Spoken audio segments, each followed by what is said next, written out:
Good evening to all of you. आप सभी को nursing with Vinod sir YouTube channel में स्वागत है।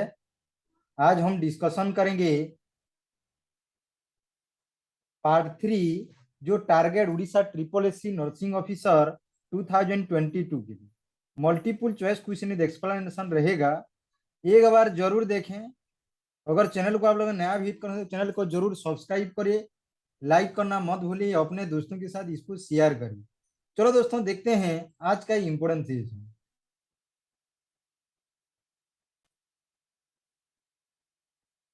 तो पहला क्वेश्चन देखते हैं जाने से पहले।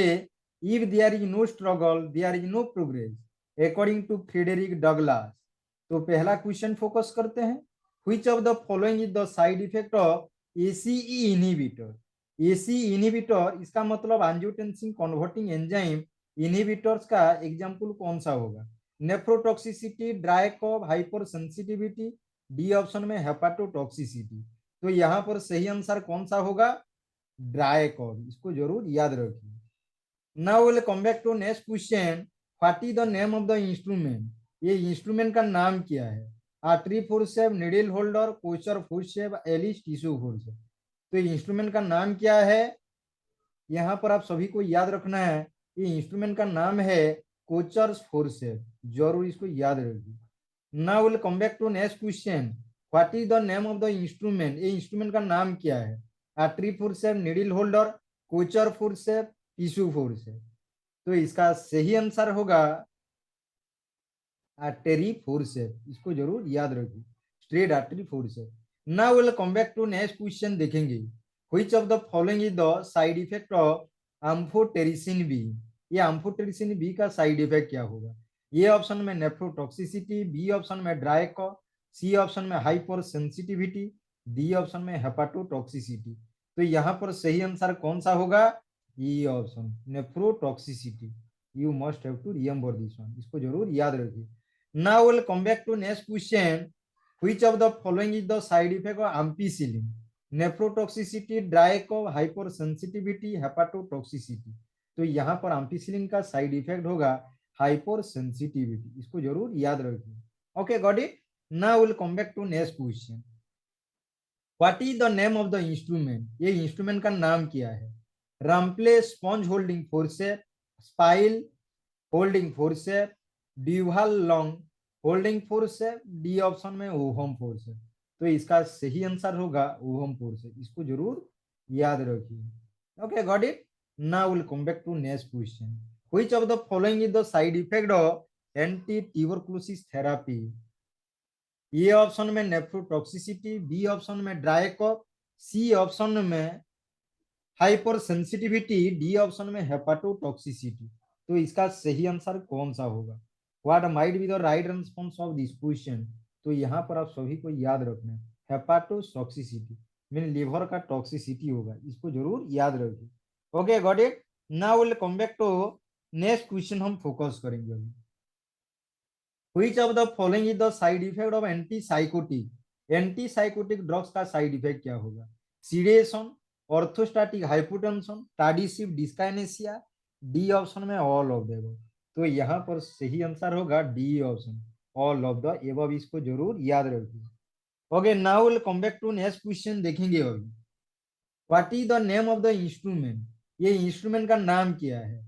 मायोसीजर, मेडजन बाउंड सीजर, सिंडोई scissor, none of the above. तो इसका सही आंसर कौन सा होगा? Mayo scissor. Answer would be the Mayo scissor. इसको जरूर याद रखिए। Now will come back to next question. What is the name of the instrument? ये इंस्ट्रूमेंट का नाम क्या है? Mayo scissor, Metzenbaum scissor, Mac okay और सिंडोई सीजर, डी ऑप्शन में नॉन ऑफ द एबव। तो यहाँ पर सही आंसर होगा मेडजन बाउंड सीजर। इसको जरूर याद रखिए। Now will come back to next question. What is the name of the instrument? ये इंस्ट्रूमेंट का नाम क्या है? Artery forceps, needle holder, Kocher forceps, tissue forceps. तो ये इंस्ट्रूमेंट का नाम क्या है? ये बेसिकली यूज किया जाता है to hold the suturing needle. Suturing needle को होल्ड करने के लिए, पकड़ने के लिए बेसिकली इसको व्यवहार किया जाता है। इसको और क्या बोला जाता है? नीडल ड्राइवर बोल के भी बोला जाता है। तो यहाँ पर सही आंसर होगा needle holder. You must have to remember this one. Now will come back to next question देखेंगे अभी। What is the name of the instrument? ये इंस्ट्रूमेंट का नाम क्या है? ऑल्सो नोन है एलिस क्लाम बोल के भी बोला जाता है। ऑल्सो कॉलेज एलिस फोर्स से बोल के भी बोला जाएगा। ओके, इसको जो इन्वेंट किए थे उनका नाम था ओके ओस्कार आलिस। इसका यूजेस है to grasp the fascia and soft tissue. Basically आप देखेंगे ब्रेस्ट हो गया, बाउल टिश्यू है, ये जहां पर आप ब्रेस्ट हो गया बाउल टिश्यू बेसिकली आपको सॉफ्ट टिश्यू देखने को मिलेगा। उसको होल्ड करने के लिए बेसिकली इंस्ट्रूमेंट को व्यवहार किया जाता है। इंस्ट्रूमेंट का नाम क्या है? आर्टरी फोर्स है, नीडल होल्डर, कोचर फोर्स है, आलिस टिश्यू फोर्स है। तो यहाँ पर सही आंसर होगा डी ऑप्शन। इसको जरूर याद रखें। Now will come back to next question. What is the name of the instrument? ये इंस्ट्रूमेंट का नाम क्या है? लिस्टर साइनस फोर्स है, लेंस टिश्यू फोर्स है, रूसियन टिश्यू फोर्स है, पोचर फोर्स है। So what might be the right answer of this question here? यहाँ पर आप सभी को याद रखें रूसियन टिश्यू फोर्स है। रूसियन टिश्यू फोर्स है, इसको जरूर याद रखिए। Now will come back to next question. What is the name of the instrument? ये इंस्ट्रूमेंट का नाम क्या है? कोचर फोर्स है, राइट एंगल फोर्स है, लेंस टिश्यू फोर्स है, रूसियन टिश्यू फोर्स है। तो यहाँ पर आप सभी को याद रखना है राइट एंगल फोर्स है, इसको जरूर याद रखिए। Now will come back to next question. What is the name of the instrument? ये इंस्ट्रूमेंट का नाम क्या है? कोचर फोर्स है, राइट एंगल फोर्स है, लेंस टिश्यू फोर्स है, रूसियन टिश्यू फोर्स है। तो यहाँ पर आप सभी को याद रखना है, इसको लेंस टिश्यू फोर्स है बोल के बोला जाता है। You must have to remember this one. Okay, got it. Now will come back to next question देखेंगे अभी। What is the name of the instrument? ये इंस्ट्रूमेंट का नाम क्या है? Osteotome, bone cutter, bone nibbler, rib shear. तो यहाँ पर सही आंसर होगा बोन कटर। ये बेसिकली इंस्ट्रूमेंट का नाम क्या है? Bone cutter. अगर चैनल को आप लोगों ने नया हिट करा है तो चैनल को जरूर सब्सक्राइब करिए, लाइक करना मत भूलिए, अपने दोस्तों के साथ इसको शेयर करिए। हर दिन रात 9:30 को होगी Orissa triple SC examination special class हो रहा है। अगर जो पेड क्लासेस करना चाह रहे हैं, those are interested to join the paid classes, they can contact to this number 9124324779 को कॉन्टैक्ट करिए। ओके, अगले @3 मंथ के लिए only you have to pay okay 2000 rupees. Okay, आपको यहाँ पर ओके बेसिक क्लियरेंस रहेगा, बेसिक कॉन्सेप्ट क्लियरेंस रहेगा, ओके डाउट क्लियरिंग क्लासेस रहेगा, प्लस आप लोगों के लिए एग्जाम होगा, वीकली ट्वाइस एग्जाम होगा। Okay, those are interested they can contact to this number. Okay, 9124324779 को कॉन्टैक्ट करिए। ओके, जरूर आप लोगों को इन्फॉर्मेशन मिल जाएगा। ओके, अगर आप लोग आज क्लास लेना चाहते हैं तो बेसिकली जो क्लास होगा 8 PM से शुरुआत होके 9:30 तक क्लास रहेगा। आज का अगर those are interested they can take the class. Okay, जरूर इसको याद रखिए। Now will come back to next question. What is the name of the instrument? ये इंस्ट्रूमेंट का नाम क्या है? Anal dilator, Cusco vaginal speculum, proctoscope, sigmoidoscope. ये इंस्ट्रूमेंट का नाम इसको जरूर याद रखना है। कॉस्को वेजिनल स्टिक्यूलम बोल के बोला जाता है। You must not have to forget this one. Okay, got it? Now we'll come back to next question. What is the name of the instrument? ये इंस्ट्रूमेंट का नाम क्या है? Anal dilator, Cusco vaginal speculum, proctoscope, sigmoidoscope. तो यहाँ पर सही answer होगा प्रोक्टोस्कोप। इसको जरूर याद रखें। Now we'll come back to next question. What is the name of the instrument? Bone hook, bone curette, periosteal elevator, Kocher dissector. तो यहाँ पर सही आंसर होगा पेरियोस्टियल एलिवेटर। इसको जरूर याद रखिए। You must not have to forget this one. Now will come back to next question. What is the name of the instrument? ये इंस्ट्रूमेंट का नाम क्या है? Bone hook, bone curette, C option में पेरियोस्टियल एलिवेटर, डी ऑप्शन में Kocher dissector. So you all have to remember answer would be the here bone curette. Okay, what is the name of this instrument? Bone curette. You must not forget this one. Now we'll come back to next question. What is the name of the instrument? ये instrument का नाम क्या है? Bone hook, bone curette, periosteal elevator, Kocher dissector. You must have to remember that answer with the bonuk होगा. Now we'll come back to next question. What is the name of the instrument? ये instrument का नाम क्या है? Liver retractor, rib retractor, scapula retractor, abdominal wall retractor. Okay, so answer will be the scapula retractor. You must have to remember this one. Now we'll come back to next question. Identify the needle given in the image. ये needle को आप लोगों को identify करना है, इसका नाम क्या है? Lumbar puncture needle, bone marrow puncture needle, biopsy gun, मेंजिन नीडल. तो इसका सही आंसर होगा biopsy gun.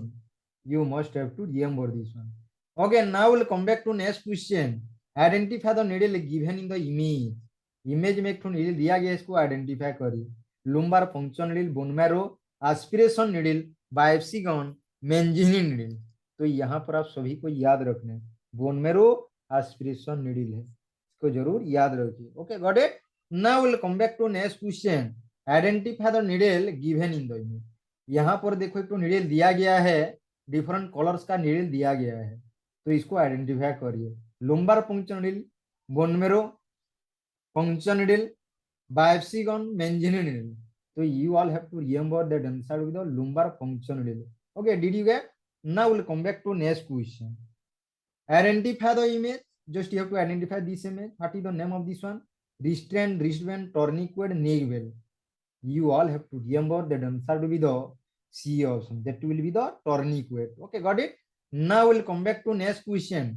Identify the image. Mean one procedure has already been given to you. Okay. There are some tube has already been inserted to the different jars.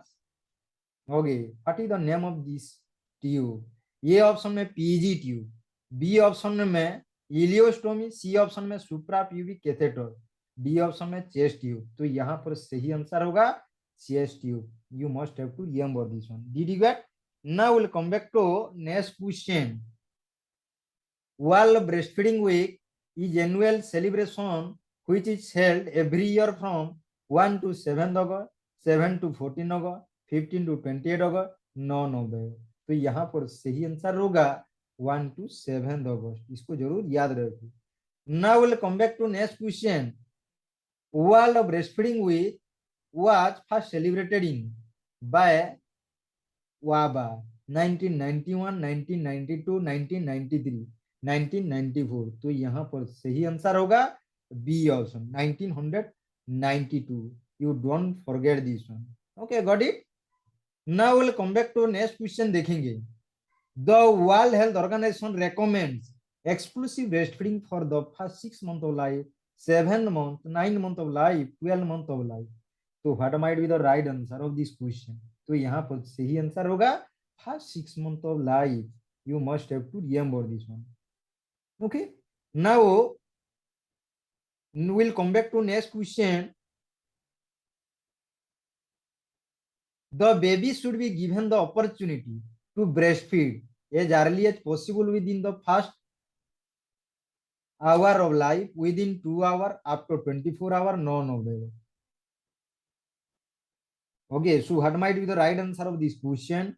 सही answer put up करिए. यहाँ पर सही answer होगा ये option as early as possible within the first hour of life. You must have to remember this one. Did you get? Now will come back to next question.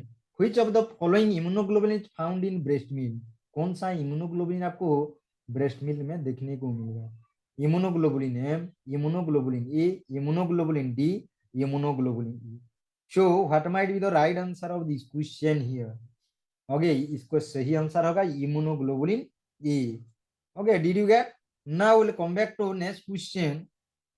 Which of the following meal more satisfy the baby's hunger? Okay, there are 4 options has given to you. Out of that, you have to choose one correct answer. Okay, so which meal? Fore meal, hind meal, colostrum, none of them.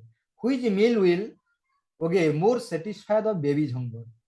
तो यहाँ पर सही answer होगा hind meal. You must have to remember this one. Okay, did you get? Now we'll come back to next question. Who first discovered blood circulation? Robert Hooke, William Harvey, Carl Landsteiner, all of them. Okay, Robert Hooke को बोला जाता है father of cytology बोल के भी बोला जाता है, फादर ऑफ साइटोलॉजी और cell biology. Okay, remember this one. Karl Landsteiner discovered blood group. Okay, Karl Landsteiner discovered blood group in the year 1901. 1901 you can say here William Harvey discovered the blood circulation. तो यहाँ पर सही answer होगा B option. Now we'll come back to next question. Single unit of whole blood raises the hemoglobin by 2 gram percentage, 0.8 to 1 gram percentage, 3 gram percentage, 6 gram percentage. So what might be the right answer of this question here? तो यहाँ पर आप सभी को याद रखना है, answer with B option 0.8 to 1 gram percentage. You must have to remember this one. Did you get? Now we'll come back to next question. B option.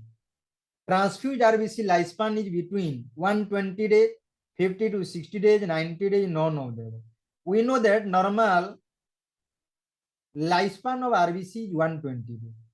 Lifespan of RBC is 120 days.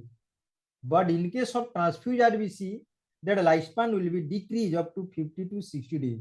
According to Dr. Deve's pathology, okay, books के हिसाब से 50 to 60. Okay, just you have to remember this one. Now we'll come back to next question. More than 70% of transfused cell will be viable after 24 hours, 48 hours, 72 hours, 96 hours. So what might be the right answer of this question here? You all have to remember answer with the 24 hours. Viable after 24 hours. इसको जरूर याद रखिए. Now we'll come back to next question. After collection from donor, blood should be processed for component separation within 24 hours, 6 hours, 7 hours, 9 hours. Mean donor से अगर blood को collection करने के बाद जो ब्लड का जो कंपोनेंट है उसको सेपरेशन करने के लिए कितना आवर के अंदर करना चाहिए? You all have to remember answer with 6 hour, within 6 hour में करना चाहिए. Okay, now will come back to next question. Most commonly used and best preservative for whole blood bag. Whole blood bag के लिए most best preservative agent कौन सा है, commonly use किया जाता है? Acidified citrate dextrose, citrate phosphate dextrose, saline, adenine, glucose, mannitol. D option में okay यहाँ पर citrate, okay citrate, phosphate, dextrose, adenine. तो सही आंसर कौन सा होगा? Saline, adenine, glucose, mannitol, SAGM. This is the most commonly used and best preservative for whole blood bag. तो जरूर याद रखिए. Now will come back to next question. The storage and duration of whole blood and packed red cell. 22 to 24 degrees centigrade for 5 days, 2 to 6 degrees for 42 days, below minus 18 degrees centigrade for 1 year, none of them. तो यहाँ पर सही answer होगा 2 to 6 degree में रखा जाएगा. कितना दिन के लिए? 42 डेज तक रख सकते हैं होल ब्लड को और पैक्ड रेड सेल को. इसको जरूर याद रखिए. Now will come back to next question. The storage and duration of platelet 22 to 24 degree centigrade for 5 days, 2 to 6 degree centigrade for 42 days, below minus 18 degree centigrade for 1 year, none of them. तो यहाँ पर सही answer होगा ये option. 22 to platelet को storage करने के लिए बोल रहे हैं. Okay, 22 to 24 degree centigrade for 5 days तक हम रख सकते हैं. इसको जरूर याद रखिए. Just you have to remember this one. Now will come back to next question. The storage and duration of fresh frozen plasma is at A option में at 22 to 24 degree centigrade for 5 days, 2 to 6 degrees for 42 days, below minus 18 degree centigrade for 1 year. D option में none हो गए. तो यहाँ पर सही answer होगा C option, below minus 18 degree centigrade for 1 year. इसको जरूर याद रखिए. Now we'll come back to next question. The storage and duration of cryoprecipitate 28, 22 to 24 degree centigrade for 5 days, 8, 2 to 6 degree centigrade for 42 days, below minus 18 degree centigrade for 1 year. D option में none of देगा. तो यहाँ पर सही answer होगा below minus 18 degree centigrade for 1 year. इसको जरूर याद रखिए. Now will come back to next question. Cryoprecipitate का मतलब क्या है? Factor 8, factor okay 13 fibrinogen von Willebrand factor, E option में ऑल ऑफ द। तो यहाँ पर सही आंसर होगा ई ऑप्शन में ऑल ऑफ द। इसको जरूर याद रखिए। Did you get? Now will come back to next question. Cryoprecipitate is used for a fibrinogenemia, haemophilia, A von Willebrand disease, D option में ऑल ऑफ द। क्रायोप्रेसिपिटेट किस लिए व्यवहार किया जाता है? तो आप सभी को याद रखना है all of the is the right answer. Okay, now we'll come back to next question. Blood component more prone to bacterial contamination is? कौन सा ब्लड कंपोनेंट है जो बैक्टीरियल कंटामिनेशन होने का ज्यादा चांसेस है? Whole blood, fresh frozen plasma, platelet, cryoprecipitate. तो यहाँ पर सही आंसर होगा प्लाटेलेट, क्योंकि प्लाटेलेट को रूम टेम्परेचर में रखा जाता है। इसको जरूर याद रखिए। Did you gate? Room temperature मतलब 22 टू 26 डिग्री सेंटीग्रेड और 24 डिग्री सेंटीग्रेड में रखा जाता है। That's why that is more prone to get the bacterial contamination. Now we'll come back to next question. Infection transmitted through all blood component. Okay, main infection कौन सा infection है जो transmitted हो सकता है blood component? Syphilis, malaria, filaria, STD. तो यहाँ पर सही आंसर होगा बी ऑप्शन, मलेरिया ट्रांसमिट हो सकता है। Now we'll come back to next question. Most common blood transfusion reaction is cough, febrile non-hemolytic transfusion reaction, hemolytic transfusion reaction. D of none of the above. Okay तो यहाँ पर सही answer कौन सा होगा? Febrile non hemolytic transfusion reaction. इसको जरूर याद रखिए। Now will come back to next question. Blood transfusion should commence within dash of removing blood bag from the refrigerator. Refrigerator से ब्लड को निकालने के बाद कितना आवर के बाद ब्लड ट्रांसफ्यूजन करना चाहिए? Within 4 hour, within 30 minutes, within 20 minute, none of the. तो यहाँ पर हमेशा याद रखिए within 30 minutes. You must have to remember this one. Did you get? Now will come back to next question. Whole blood and pack RBC transfusion must be completed within 4 hour, within 30 minute, within 20 minute, none of the. तो यहाँ पर सही answer कौन सा होगा? within 4 hours. इसको जरूर याद रखिए within 4 hours. Did you get? Now will come back to next question. Platelet and fresh frozen plasma transfusion must be completed within 4 hour, within 30 minute, within 20 minute, none of the. Platelet और fresh frozen plasma को कितना minute के अंदर transfuse करना चाहिए? Okay what would be the right answer here? Okay यहाँ पर आप सभी को याद रखना है। Okay C option is the right answer, C option is the right answer. Did you get? Now will come back to next question देखेंगे अभी। Transfusion set should have standard filter of dash pore size. जो transfusion set है, okay जो आप देखेंगे BT set बोल के ही बोला जाता है, we can say BT set. Okay BT set में जो स्टैंडर्ड फिल्टर है उसका पोर साइज कितना होना? 150 micron meter, 160 micron meter, 170 micron meter, 180 micron meter. So what might be the right answer of this question here? यहाँ पर सही answer होगा 170 micron meter. You must have to remember this one. Now will come back to next question. Which of the following gauge of needle should be used for blood transfusion? Blood transfusion के लिए कौन सा needle, कौन सा gauge का needle व्यवहार किया जाएगा? 16 गॉज, 17 गॉज, 18 गॉज, 22 गॉज। तो आप सभी को यहाँ याद रखना है 18 gauge will be used for blood transfusion. Now we'll come back to next question.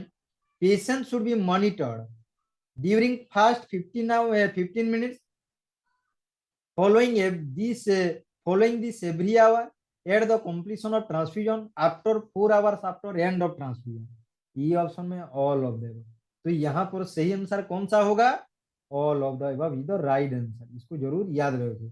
Now we'll come back to next question. Which of the following is the most common cause of major morbidity and death after transfusion? Transfusion के बाद कौन सा actually major morbidity ना death rate कौन सा mean secret से death rate कौन सा होगा? Death, malaria, transfusion related acute lung injury. D option में नॉन ऑफ द एबव। तो हमेशा याद रखिए transfusion related acute lung injury, और जिसको ट्राली बोल के भी बोल सकते हो। Did you get? Now will come back to next question. which of the following is the most commonly associated with fresh frozen plasma? Transfusion death, malaria, transfusion related acute lung injury, none of the above. तो यहाँ पर आप सभी को याद रखना है transfusion related acute lung injury, इसको जरूर याद रखिए। Now will come back to next question. Transfusion of 15 to 20 units of blood component can cause. एक आदमी को अगर पेशेंट को अगर 15 से 20 यूनिट अगर ब्लड लगता है उसका कंपोनेंट, तो क्या हो सकता है?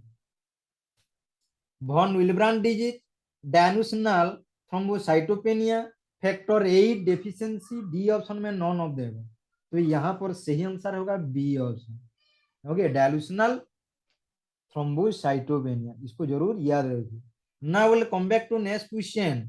Massive blood transfusion is defined as replacement of more than one blood volume within 24 hour, more than 50% of blood volume within 4 hour, both A and B, D option में none of देगा।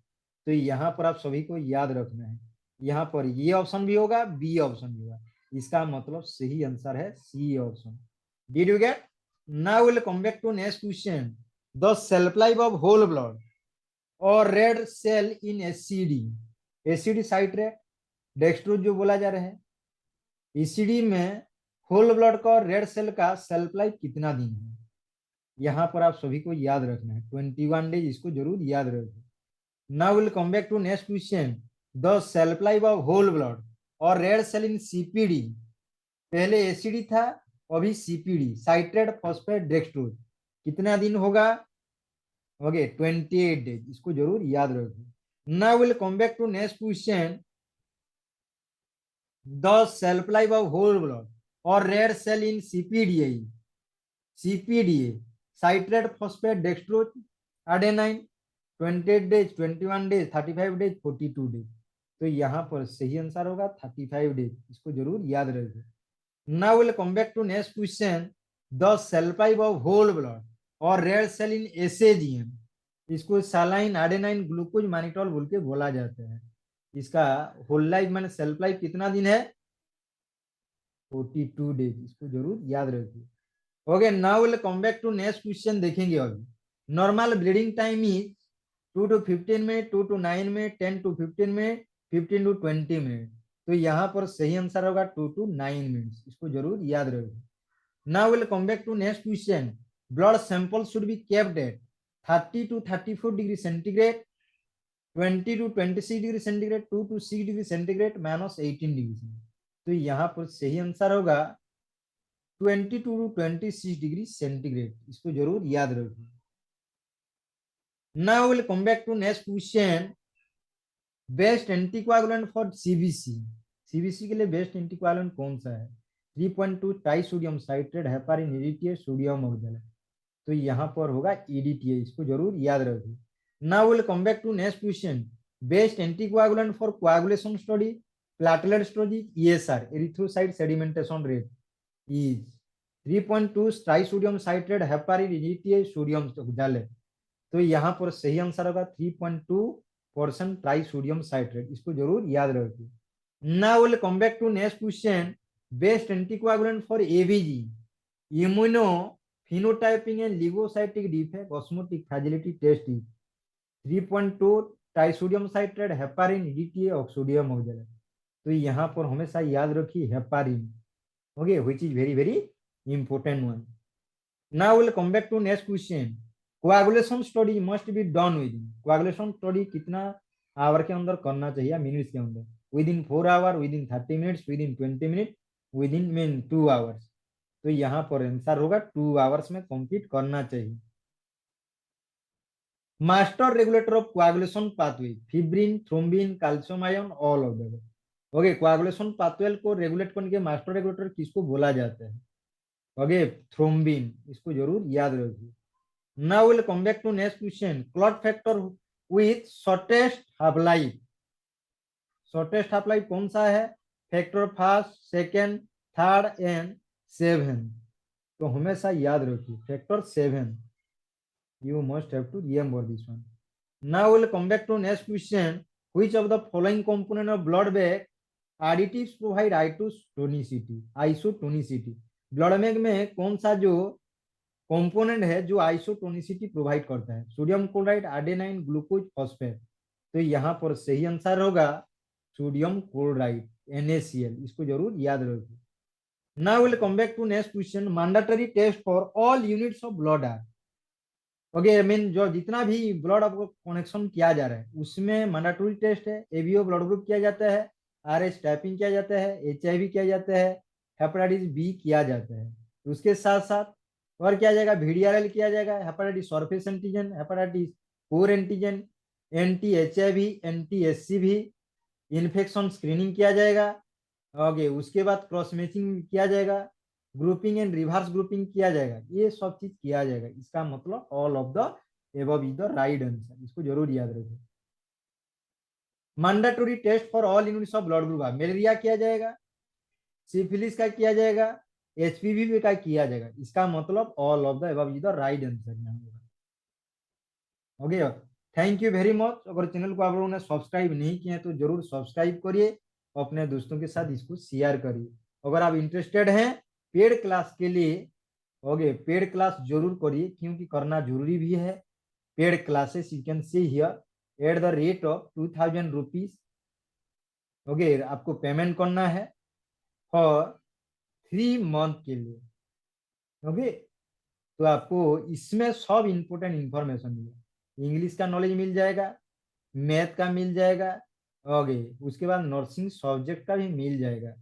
Okay उसके साथ साथ weekly twice exam भी होता है। Everything you will get from the nursing with Vinod sir YouTube channel.